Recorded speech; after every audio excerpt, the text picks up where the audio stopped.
is daar nog 'n seën vir jou oor? Wat bedoel ek daarmee? Is daar nog 'n plan van God? Is daar nog 'n deurbraak van die Here oor?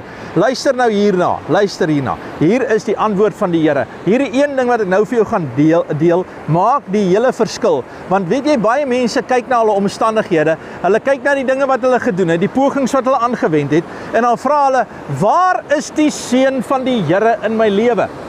En die seën van die Here is in hierdie een ding vasgevang.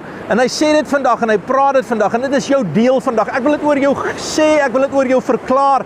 Ek wil saam met jou uitroep. Inteendeel, ek wil jou vandag 'n uitdaging gee. Ek wil vir jou sê, roep hierdie een ding so hard uit. Laat dit deur die heelal breek tot aan die laaste ster wat daar in die heelal is. Laat dit daar vasslaan met 'n weerligstraal en laat dit terugbons terug na die aarde toe. Laat die heelal hoor dat jy dit glo met jou hele gees en met alles wat in jou is. Numeri, die woord van die Here, 6 vers 24 sê die Here sal jou seën en jou behoed.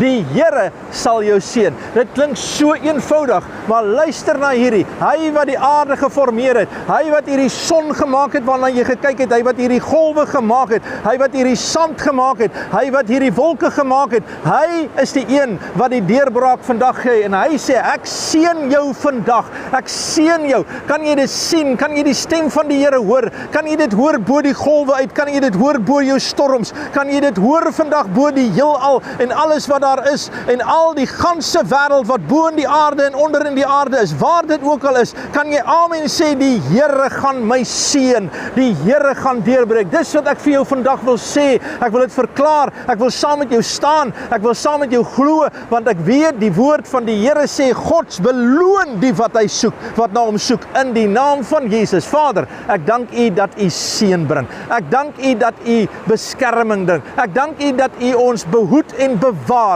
in die naam van Jesus. Amen. En God bless you.